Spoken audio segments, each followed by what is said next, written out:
On to Searching for Mana. Josh. Pleasure to be here, Lloyd. Thanks. Thank you. For your introduction, Josh Bell is a general partner at Dawn Capital. Dawn Capital are a venture capital firm that provides early stage funding to mainly B2B technology companies. Previously, Dawn has invested in companies such as iZettle, Soldo, Tink, and many more. Prior to joining Dawn in 2007, Josh spent around 5 years at McKinsey, has studied at Oxford, Harvard, and Cambridge, I believe. The triple there. And so absolutely a pleasure to have you on the show, Josh. We'll go through some of your background and dig into that, and then also obviously what you've been doing with Dawn more recently. Just if you could start by being so kind to explain to the audience what Dawn Capital's mission really is. Absolutely. So Dawn is across Europe, we're the largest B2B, specific B2B software investor. So that's software which is sold to enterprise. We have over $1 billion of investable capital. So where we deploy it is a Series A, Series B. So for companies who are raising first rounds of $10 to $30 million, we would lead those kind of rounds. Our first checks would typically be of the order of $15 to $20 million into a company. And that would then be used for growth capital to allow the company to have the rocket fuel to sell its software across Europe, expand its team, and kind of go on the sort of hyper growth journeys that we see a lot of the world's best software businesses going on. Over the last 13 years since we set Dawn up, we've invested in perhaps 50 companies like this across pretty much 15 countries across Europe. And that's where we draw our whole investment team from. Thank you. And most venture capitalists will have what is termed as a thesis, that is the underlying pillars and principles which can guide the investments. What is yours? So from a kind of investment thesis point of view, we really focus on 4 areas. So there's Fintech, which we'll talk about a bit more. That's actually what I lead on. Future of work. There's data and analytics, and there's privacy and security. So those are kind of the 4 large buckets or themes in which we seek our companies to invest in across Europe. And then the dynamics of companies we invest in. We always look for world-class teams, often who've done it before. We look for there being an underpinning technology that's defensible, that gives the business a real moat around which to kind of sell its product and to defend it from sort of other competitors coming up the rear. Yeah.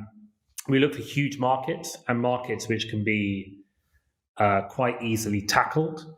So these are markets which you measure in the billions of dollars, and whilst not all of it is addressable today, they would be over time. And also we look for the capital which we're investing into the business is capital which is going to be effectively deployed. So this isn't capital which is going to be set aside just to be used as regulatory capital to kind of tick a box for a regulator.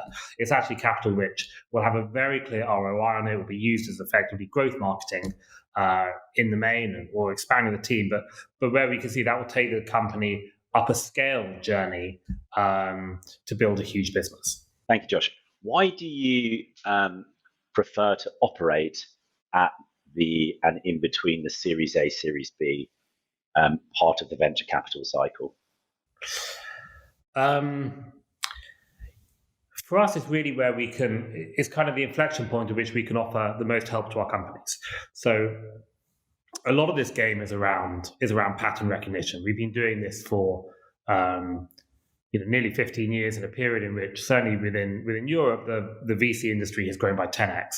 And we've really specialized within this area where, we're the market leaders in B2B software, and we back the winners and we've seen what works in the winners. We've had firms have multi-billion-dollar exits repeatedly.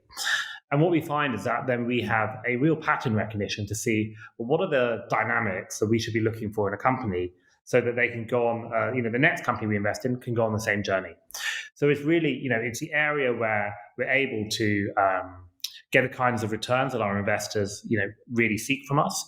And it's because we know how to do it. We've done it very well. And our first two funds that we deployed in 2007 and in 2012 are now globally within the top 10% of funds each by performance. So, if it's working and we've worked out how to do that through our team, that's absolutely where we want to focus.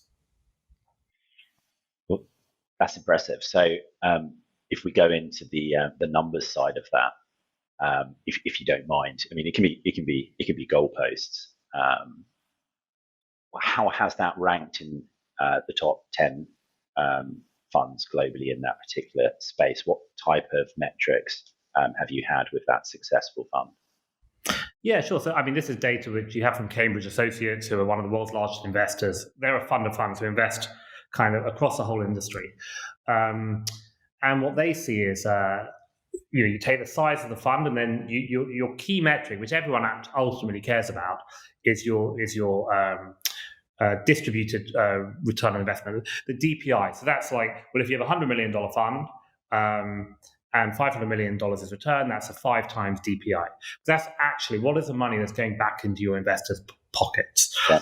And on a DPI basis, I mean, we're looking at certainly our first fund and our second fund both being in DPIs of excess of 6, maybe 7 or 8x actually for the second fund.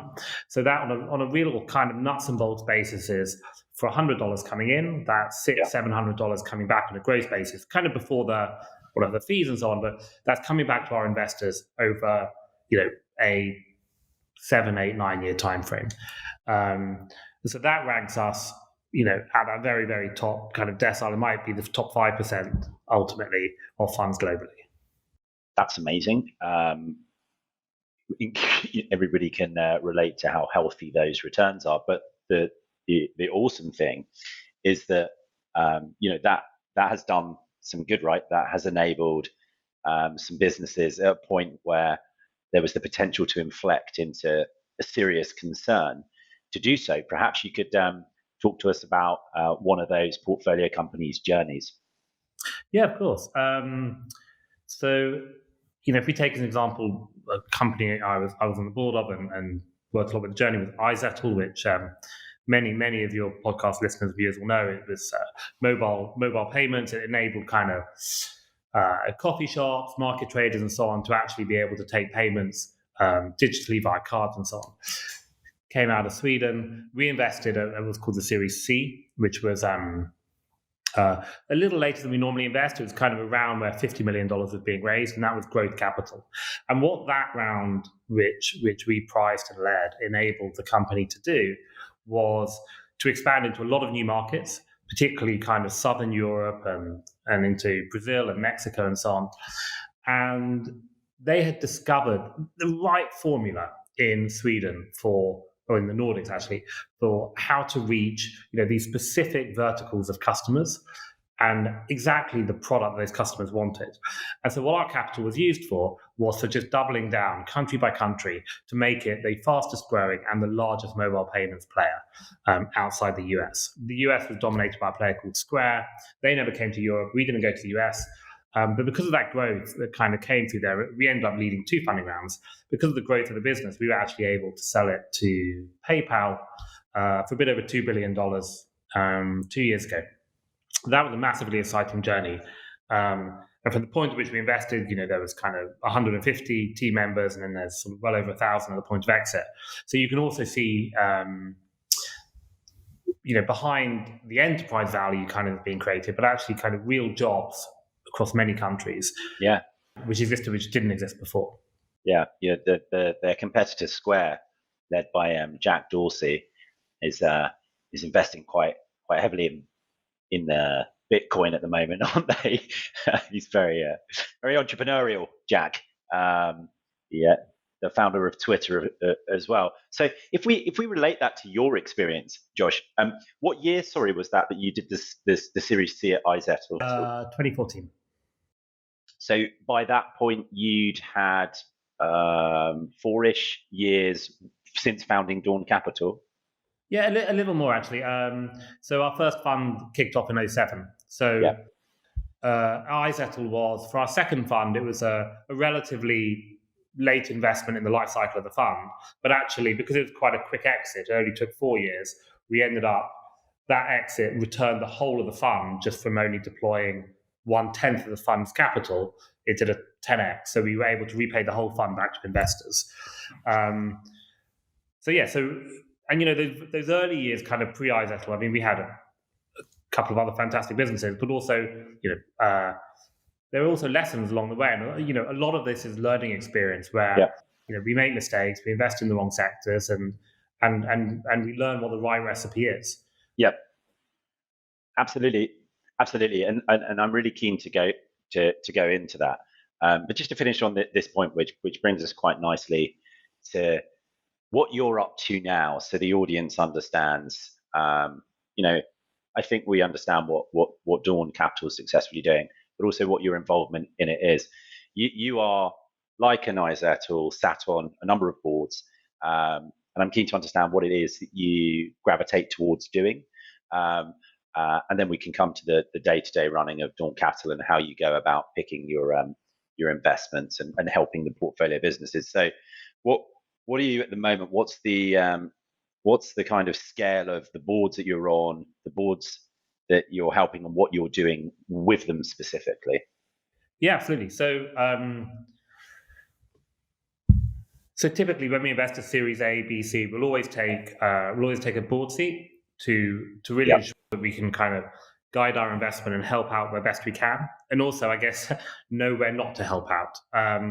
But there are certain areas where we can bring a lot of value, and that's whether it be kind of working out how to hire senior talent, and we have a lot of work internally where we have platform leads and so on within Dawn who can help working out what the best Series A, B, C companies are doing at that stage. We can help with setting out the strategy, the 3-year, 5-year strategy to exit, so to ensure that the company, from where it sits at Series A or B, can actually see how do we achieve a 10x return or a 15x return off the valuation in which we invest? What do you need to see in terms of kind of common metrics, whether it be the return on investment, the customer acquisition costs, the payback? What do we need to see, and how do we map that out and ensure the company can achieve those? We work a lot on the corporate finance side, so working out what are potential exits for the business. Are this ultimately going to be a public listing, a trade sale? How do we optimize for that? And also along the way, what are the financing kind of stepping stones? The Series D, the Series E, who are the best partners to bring in for that? And we have a lot of relationships with other funds, particularly later growth funds. Yeah. We bring into these kind of deals. So, there's a huge amount we do, both kind of at the board meetings tend to be every 6 or 8 weeks, but also in between that, kind of daily conversations with our founders, really to work out where we can help. Yeah. And, we're right at the end of February in 2021, which is at the end of a very crazy, stressful period of time with the pandemic. And this has done a few things, hasn't it? Such as increase the distribution of digital products in some instances, if suitable, has distributed workforces where they're not in the same space, and for some people has caused an awful lot of stress, and obviously there's health issues as well. So you're abreast of many different individuals with a lot of weight on their shoulders at this point where they're scaling businesses. What have you seen, and how have you been supporting them through this period of time? So it's obviously been extraordinarily challenging certainly for our firm, but also for many companies we invest in, where you have remote working brings, on a personal level, just a lot of challenges. The isolation, working at home, not having the human interactions, and so on, which I don't think any firm has really been able to escape. Within Dawn and for our portfolio companies, we're looking at different ways in which we can try to mitigate that. What are ways in which we can bring the team together in virtual ways, ensure that they have the support they need, and learning from that, which we can also kind of take forward to our portfolio companies. But we can't get away from it's been, I'd say, the toughest time, certainly that I've known in 20 years of working, of actually what a working life is like. Entirely separate to that, there are degrees of resilience which companies have around the pandemic. So certainly in certain sectors and where we're investing, elements of software and so on actually haven't missed a beat with COVID, because the move to digitization, the commercial case for distributed teams, and the need for software which is sold globally and is independent of where physical locations are has never been greater. So you can have this sort of dichotomy between working environments of teams are harder and that needs to be really looked after, whereas the companies can actually be doing perhaps better than ever in this digitized environment. Yeah, that makes complete sense. And so you mentioned something that I'm, of course, very interested in, which is a part of the value that you can bring to portfolio businesses, amongst many other things, is senior strategic hires. So, of course, I run a small boutique search business where we're mainly focused within the fintech space, which is similar to the area that you have and do invest in. I wonder what your view is on a few things. So, diversity of those type of teams. What there's obviously lots of headlines about this, and it's something that I'm looking at the whole time. How are you seeing that? Mainly your portfolio is Europe, is that right? A lot of the companies do have large US presences, but essentially at the point of investment, we invest in European businesses. So I think mainly our audience for the show's audience and interested in fintech. And you're in the B2B space, which I think is one of the most challenging spaces for diversity, for inclusion. What are you doing? What are you seeing? Well, so, if I start with Dawn, which is obviously a company which we run, we're a majority women business, both at across the whole of Dawn, also within the investment team. Other than the three of us who set the firm up, even as investors, it's majority women, and that is something we're incredibly proud of, but has just been dictated by these are simply the best people we have to work with. And we're delighted. The first person we made into a partner from the new team is Evgenia, who absolutely is without doubt one of the finest investors in Europe. Within the team, we have been leading on a whole range of diversity initiatives, which we both feed at team level to work out what are the whole range of benefits which we should be offering as we look for kind of from a future of what are the areas of diversity where we really need to not be responding to events, but actually just being a market leading firm, and how can we share that with our broader companies which we invest in. Yeah. New director of talent, Avalon, and a large part of what she's doing is really trying to get under the skin of what are these initiatives, how best can we take them forward, so that diversity is always something which we live and breathe. But you can see that from our fund. You can just see that by looking at our homepage and just seeing the nature of who our team members are. And sometimes we see, across the rest of the industry, there's a lot of talk, but actually, if you look behind, what's going on behind a public initiative, it's not really reflected in actually who the team is or who they're hiring. Yeah, I'm seeing very positive waves of a lot more individuals having this, not just at the top of their public agenda, but genuinely behind the scenes when we're supporting them with building out teams, them desperately trying everything. But it's going to just take constant monumental effort of several different elements that the culture needs to appreciate. So it's not easy, but starting with your own firm is a really healthy place. And congratulations on the success at Dawn, but also having the makeup that you do. In terms of with headhunting, I'm trying to set up. By the way, I haven't really talked about this on 50 shows, but I will with you.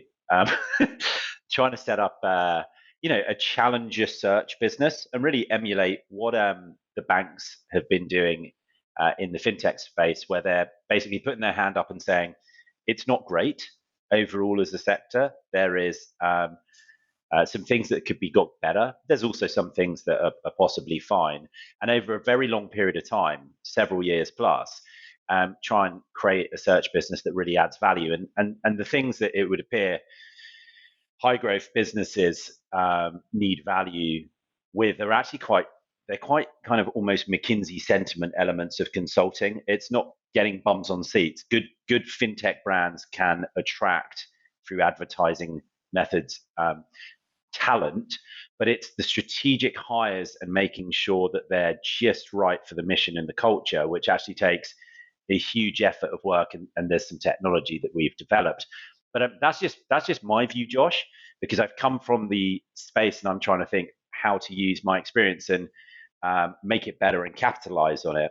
What's your view? Do you think that headhunting will be a redundant space as we move forward? Do you think there's things that are important that it improves on? Actually, do you think it's just fine?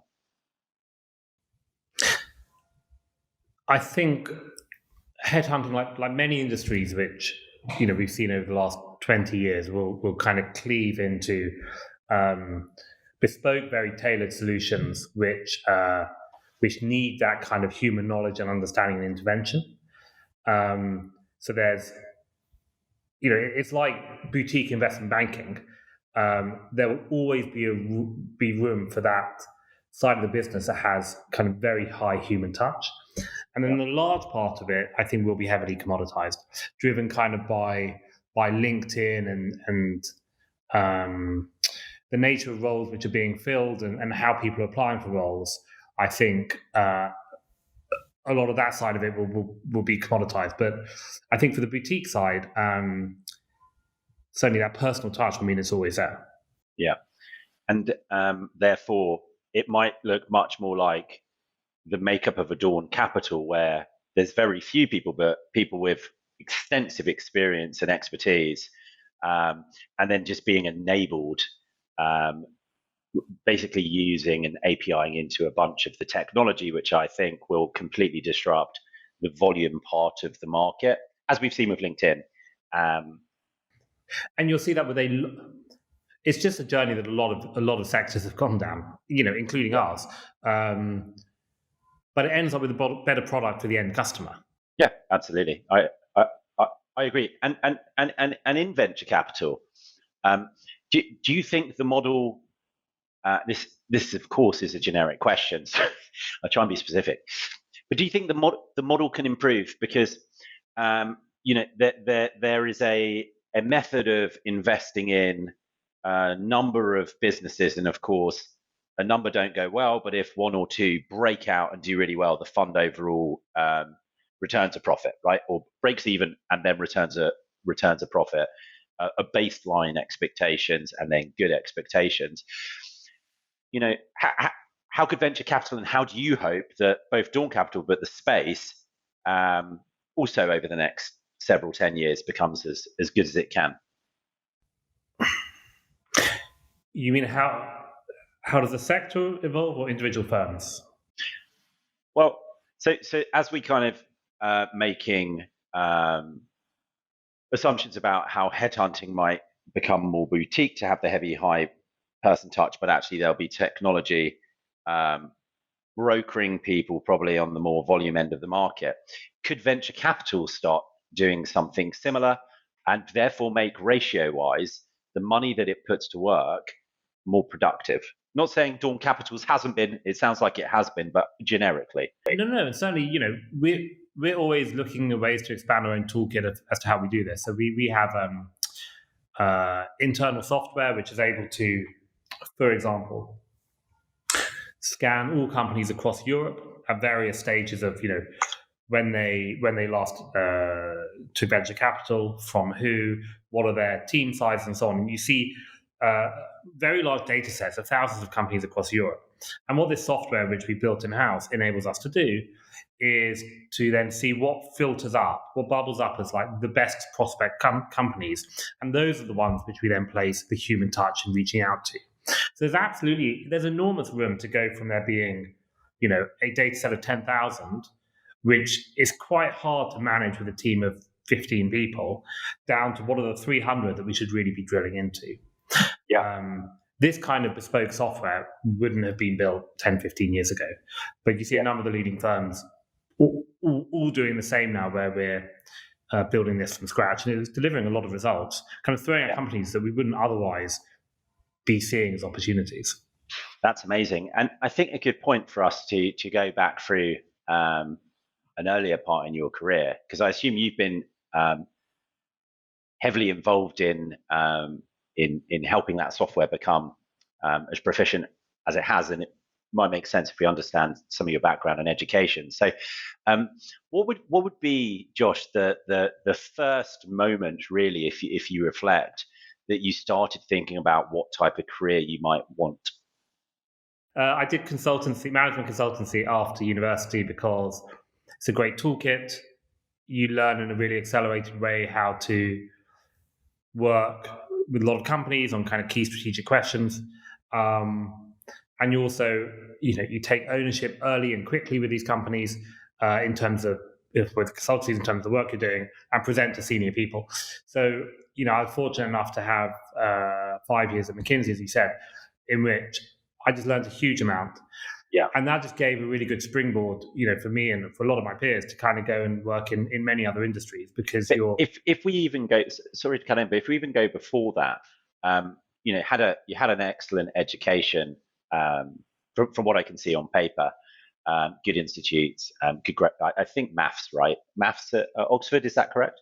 What were you thinking then, Josh? Or you just at that point enjoyed the subject, thought it was a good subject for you to take? Yeah, it's not really more complicated than that. I mean, I would have done that, or maybe economics. I applied to Oxford. I wanted to go there. You can't do straight economics there, so I went for math. That's it wasn't more complicated than that. Yeah. And then when you took McKinsey, as you say, it's you were just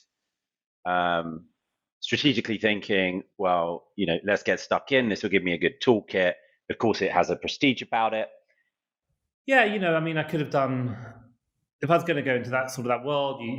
There are some great consulting firms. McKinsey's one of them. There's some very good investment banks. I wanted to have sort of a broader career, perhaps, and banking would start me off on. I mean, that was essentially it, though. I didn't want to do a specific professional qualification, become a lawyer and so on. And I felt McKinsey would allow me to defer a difficult decision.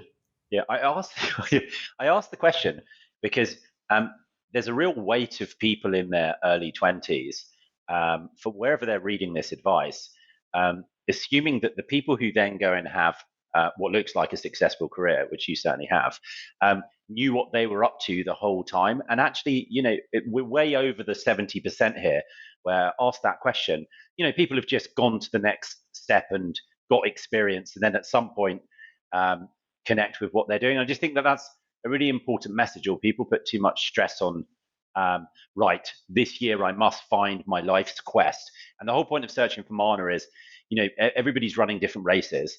And just because a Zuckerberg has gone and knocked it out the park at 22, it doesn't mean that, somebody else is going to do that. I just want to ask one cheeky question, because in the FT this week, there's actually an article saying that they think, McKinsey is not so great, and you're obviously there in a different era.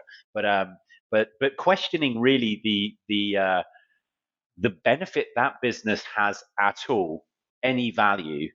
I wonder what your view on that is.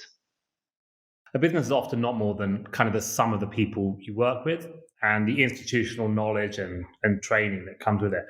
At McKinsey, I had the opportunity to be taught and mentored by amazing people. There was a fantastic client base that we worked with. And many of those people I still work with in different capacities today, and I'm still friends with. And I wouldn't swap it for anything.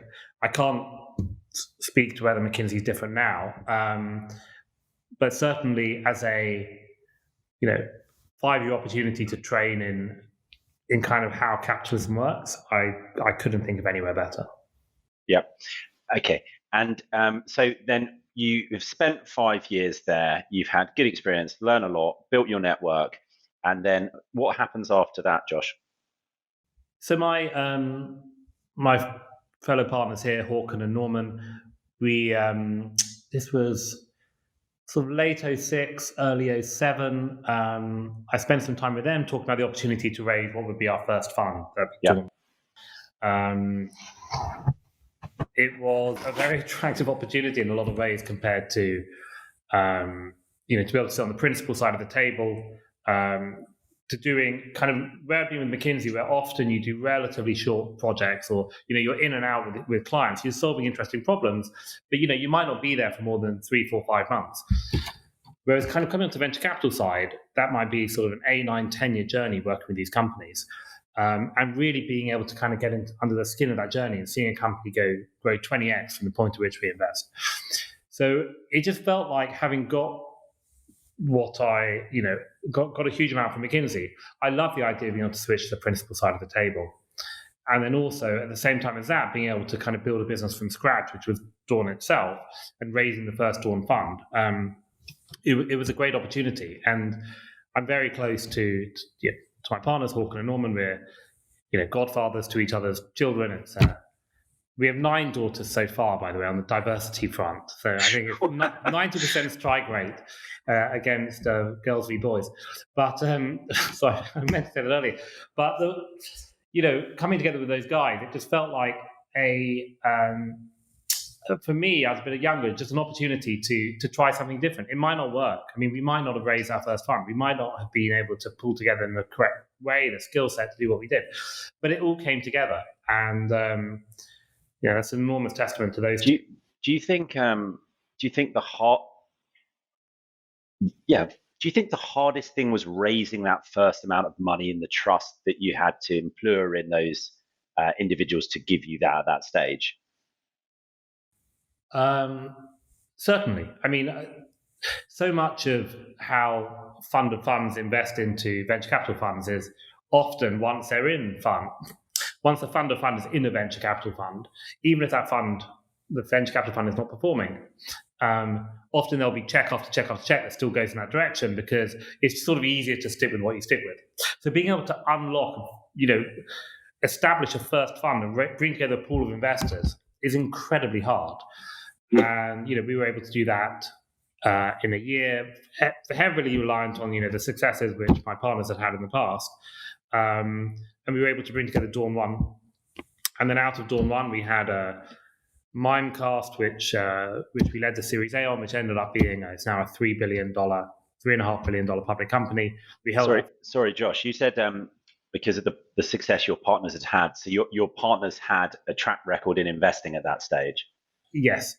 So Norman had been the manager of the Reuters Venture Capital, kind of corporate venture capital fund, and he and 2 of his partners actually bought the whole fund and all the assets, and so he had kind of a decade of experience in venture capital as an owner of a fund. And Håkon had co-founded Self-Trade, which was a precursor to sort of Robinhood, which he and his colleagues had IPO'd and sold for €1 billion, I think, at the time, to high-profile Vereinsbank. So they'd had, certainly stronger backgrounds than I did. But, we'd never done a fund together. So we kind of came together to raise that first fund, and they were really able to unlock a lot of those key investment relationships. And now we're nearly 15 years on. So when you look at the most successful traits in a founding team, which you talked to a little bit at the beginning, if it's something that requires, I suppose, the trust of a few people's high-level discretion, like venture capital does, then it's really useful to have people with a background. So guys who are trying to set up a fund, and they're incredibly bright, and perhaps they've got the formulas to try and get their first fund, is going to be really hard, right? So you've got to create a really small record, and it might take a little bit longer. What you did there was was a good example of a combination of experienced people who saw eye to eye, bright new kind of fresh eyes to the challenge as well. And that's much like with the search business.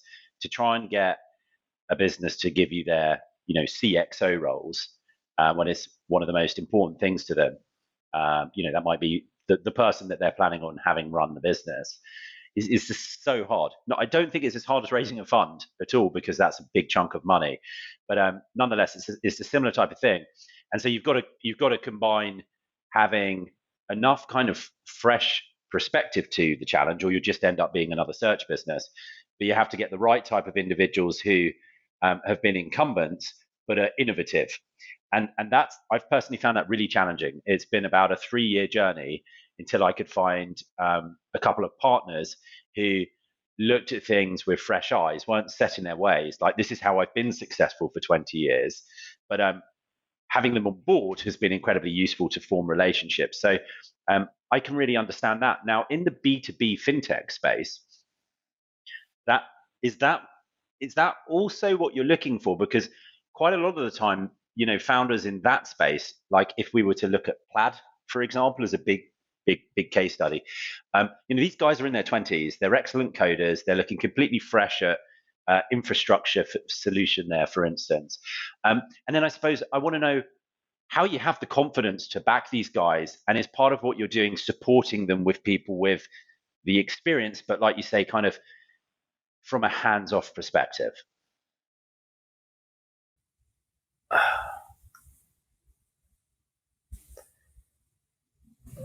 I think, as you described, you coming together, your two partners, and my journey as well, the sum has to be a lot greater than the individual parts. So for it to really make it work, you need to bring on people for whom it's not just kind of the marginal gain is actually just what they bring, but also they add something to the overall recipe that simply makes it work.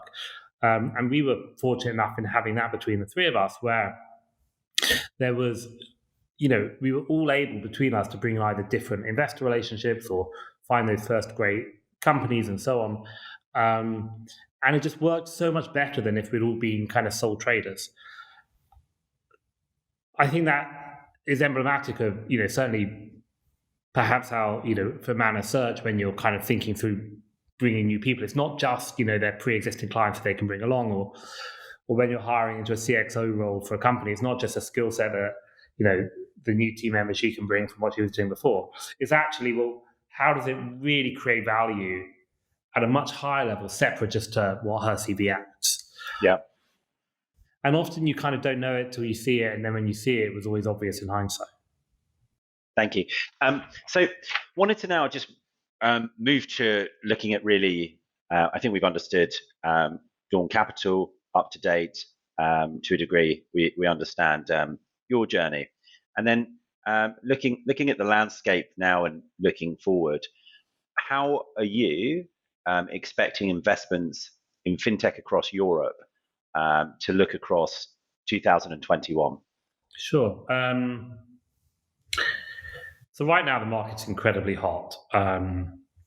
We're seeing valuations and valuation multiples relative to kind of revenues and so on at levels which we've just never seen before. What that means is there's a huge amount of new money coming in. I think we're seeing today and now yesterday an announcement from Klarna, the buy now, pay later guys out of Sweden, that, they just raised $1 billion at a $30 billion valuation, or $31 billion.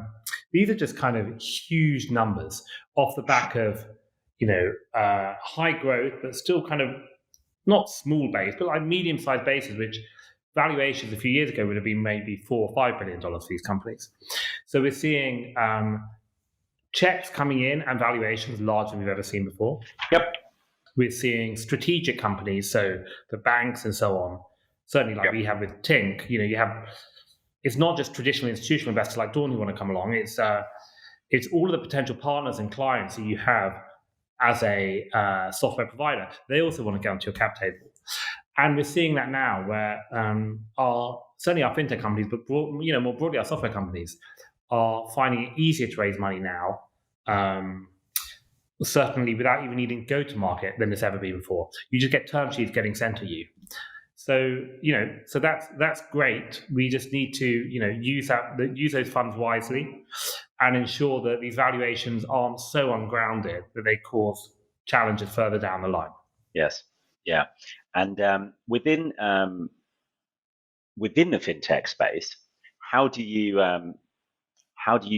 cut it up? And once you've done that, is there a particular part or two that you're most interested in, Josh? The way we cut our investing up is via we invest across B2B, but within B2B you have like the larger enterprises, and then you have the kind of more SME nano merchants and so on. Those are kind of merchants who have like from one employee up to sort of 50 or so. With iZettle, we obviously did enormously well on the SME end of the market. So selling to individual sole traders, small companies, selling the mobile payments devices. We found the unit economics there were as if you're selling to larger enterprises, but the virality, so the way the product spreads, is as if you're selling to consumers. It's a real sweet spot. And what we've done since then is more recently, a company called Soldo, which is in expense management. Similar thing where you're selling to those kind of relatively small businesses, 10 to 50 FTEs using your cards, but you get fantastic unit economics and virality of the product. So we're certainly very much looking in that space. And then separately, we really like to see network effects underpinning our business. So on the, as you were mentioning earlier, kind of on the infrastructure side, so Tink, which is, European company on the board, obviously leading player in open banking. It's a parallel to Plaid, you just mentioned in the US. For Tink, it's really being able to own the relationships and effectively the plugins with all the banks across Europe for the data. Once you have that, you can't, it's very hard for challengers to come up because, the value of the network that you built is in proportion to actually how many of those banking relationships you have. So those are two really exciting areas for us at the moment. Yep, absolutely seeing that. Talking to Tink myself. So done a little bit of networking research and a really exciting business. That space is exciting. There's several businesses that have got a head of steam in there. Do you think that there can be several, or does one win? I think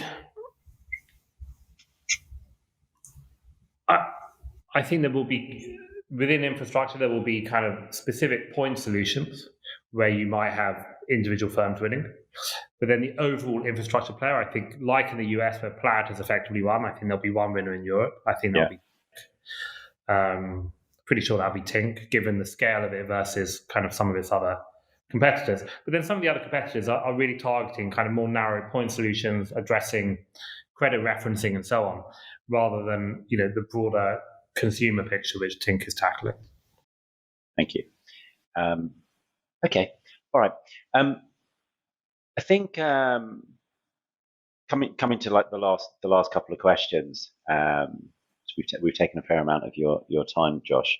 I wanted to understand how you're looking at Europe within Europe and what parts of that you're finding exciting. I was reading that, and you mentioned the region twice, kind of the Nordic area.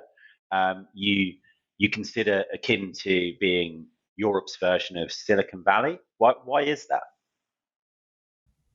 I wrote something recently, actually, on Sweden specifically, where we invested in iZettle and Tink, and you've got Klarna, Spotify, all these companies. Yep. There's something about the dynamics of the banking and financial institution system is very forward-looking. They are very into kind of investing in their companies, collaborations, partnerships.